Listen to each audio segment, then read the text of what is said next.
আসসালামু আলাইকুম এভরিওয়ান, চলে আসলাম গ্রিন মডেল টাউন। কিন্তু এই জায়গাটার আরো একটি নাম আছে, সেটা হচ্ছে মিনি কক্সবাজার। এখানকার স্থানীয় মানুষজন এই জায়গাটির নাম দিয়েছে মিনি কক্সবাজার, কারণ এখানে আসলে কক্সবাজারের একটা ফিল পাওয়া যায়। এখন আমিও এই জায়গাটা ঘুরবো এবং আপনাদেরকেও ঘুরিয়ে দেখাবো। এখানে রয়েছে ছোট বড় অনেক ঝিল।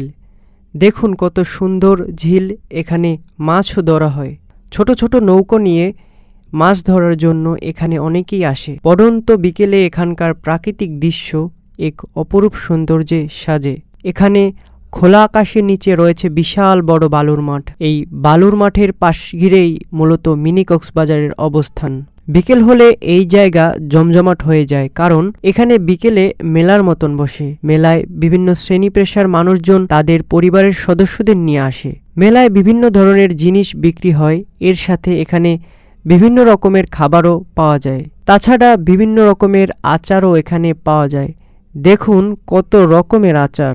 মেলার মূল আকর্ষণ বিশেষ করে বাচ্চাদের জন্য, কারণ এখানে শিশু পার্কের মতনই বাচ্চা শিশুদের আনন্দের জন্য খুবই পারফেক্ট একটা জায়গা। এরপর এখানে রয়েছে বোট চালানোর সুব্যবস্থা এবং হাইকিং করারও ব্যবস্থা রয়েছে। কিন্তু একটা কথা বলে রাখি, এখানে বোট নিয়ে বেশি দূর পর্যন্ত যাওয়ার সুযোগ নেই। নির্দিষ্ট দূরত্ব পর্যন্তই যেতে পারবেন।